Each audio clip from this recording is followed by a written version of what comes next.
Hello students. Yes बेटे, आज हम क्लास 4 सब्जेक्ट हिंदी है ये हमारा।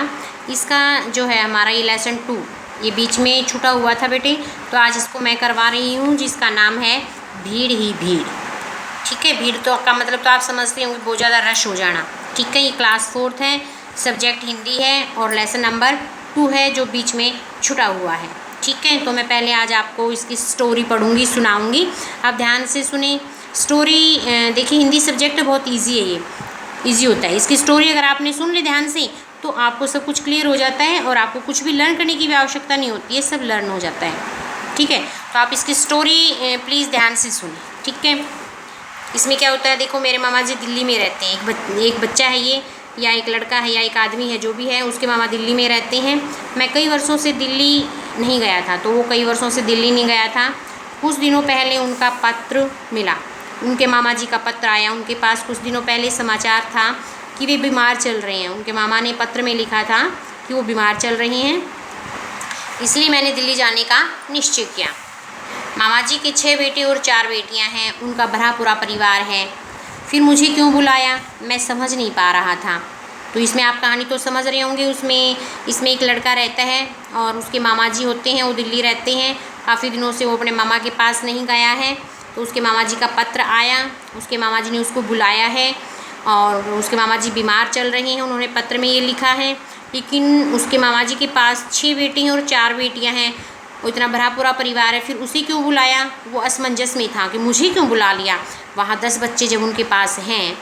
तो आगे देखिए, मुझे मामा जी से असीम प्रेम था और उनका पत्र मेरे लिए आदेश था। वो अपने मामा से बहुत प्यार करता था और उनका पत्र मिलते ही जैसे उसके मामा ने उसको आदेश दे दिया हो। देखिए, हम लेसन का नाम है हमारा भीड़ ही भीड़। तो ये देखिए रेलवे स्टेशन का दृश्य है। ये आरक्षण काउंटर, जहाँ से टिकट हमें मिलती है उसको बोलते हैं आरक्षण काउंटर। आरक्षण रिजर्वेशन जहाँ करवाया जाता है ना, उसको आरक्षण बोलते हैं। तो रिजर्वेशन की लाइन देखो कितनी लंबी लंबी लाइन है, देख रहे हैं आप। तो इसीलिए इस लेसन का नाम रखा गया है भीड़ ही भीड़। ठीक है ना। तो आगे देखिए, तो उनके मामा जी का जो पत्र था वो उनके लिए एक आदेश था। अतः मेरा उनके पास जाना निश्चित था। टिकट का आरक्षण कराने के लिए रेलवे स्टेशन गया तो पता चला कि किसी भी गाड़ी में स्थान नहीं है। पूछने पर मालूम हुआ कि भीड़ ही इतनी रहती है कि 1 माह पहले ही सभी सीटें आरक्षित हो जाती हैं। अब क्या करता, बिना आरक्षण के ही जाने का निश्चय किया। देखा टिकट विंडो पर लंबी लाइन लगी थी। मुझे जाना तो 2 दिन बाद था। उस दिन मैं घर लौट आया।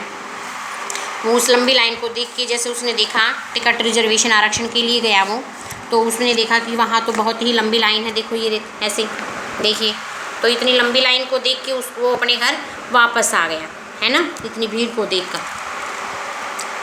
उसके बाद क्या होता है, अब क्या करता, बिना आरक्षण के ही जाने का निश्चय किया। ये मैंने आपको पढ़ा दिया ना। फिर वो घर लौट आया है ना। उसके बाद क्या होता देखिए, 2 दिन बाद जब मैं रेलवे स्टेशन पहुंचा, क्योंकि वो मामा के घर जाने के लिए कह रहा है ना, 2 दिन बाद जाना है।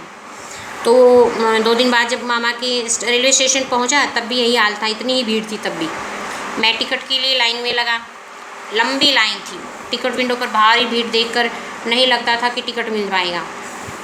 मेरे पीछे बहुत से लोग खड़े थे, परंतु लाइन थी कि चलने का नाम ही नहीं ले रही थी। टिकट विंडो पर भीड़ का जैसे छत्ता लग गया था।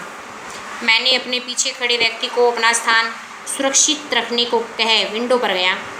वहाँ मैंने अपना विरोध प्रकट किया कि यह क्या तरीका है, इस प्रकार तो पीछे के लोगों को टिकट ही नहीं मिल पाएगा, ये नहीं मिल पाएगा।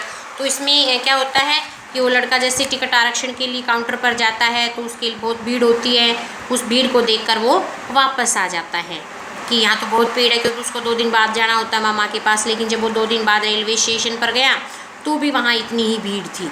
और फिर वो उसमें इतनी लंबी लाइन, उसके आगे भी इतने आदमी, पीछे भी इतने आदमी खड़े थे। तो पीछे वाले को बोलकर अपने मेरी सीट का ध्यान रखना, वो उस विंडो पर गया, टिकट विंडो पर जहाँ टिकट मिल रही थी। उसने वहाँ जाकर विरोध किया, गुस्सा दिखाया कि भाई ये क्या बात है, इतने जो लोग हैं और आप लाइन आगे चलने का नाम नहीं ले रही, ऐसे कैसे सबको टिकट मिलेगी। ठीक है, फिर क्या हुआ देखो, सब एक ही जगह भीड़ लगाए खड़े हैं। इतने में एक व्यक्ति बोला, भाई साहब भीड़ है तो ऐसा ही होगा, यह तो रोज़ ही होता है। तभी एक आदमी बोला, भाई साहब इतनी ही भीड़ रोज़ रहती है तो ऐसा ही होगा, फिर भीड़ होगी तो। ठीक है, तो इसमें आज हम वैसे कहानी को मैं आपको यहाँ तक ही सुनाती हूँ, कल करेंगे इसको कंप्लीट। ठीक है, तो ये कहानी थी बेटा भीड़ ही भीड़। ठीक है, आप कहानी को जिन बच्चों के पास देखिए बेटा बुक है वो तो अपनी बुक से इसको यहाँ तक रीड कर लेंगे और समझ भी लेंगे कि स्टोरी क्या है।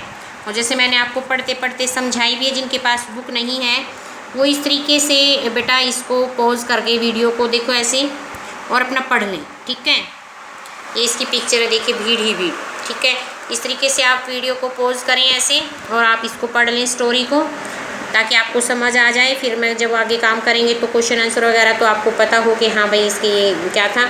इस तरीके से आप वीडियो को पॉज करके और आप पढ़ सकते हैं। ठीक है, जिन बच्चों के पास बुक नहीं है, और जिनके पास बुक है वो अपना बुक की हेल्प से ही इसको पढ़ सकते हैं। जहाँ तक मैंने पढ़ाई है धीरे धीरे करेंगे, लेकिन आप समझ के करें, थोड़ा करें, अच्छे से करें। ठीक है, इस स्टोरी को आपने पढ़ना है ऐसे वीडियो पॉज करके और फिर आपने इसको समझना भी है। ठीक है, कल आगे की स्टोरी पढ़ाएंगे और तब तक के लिए बाय।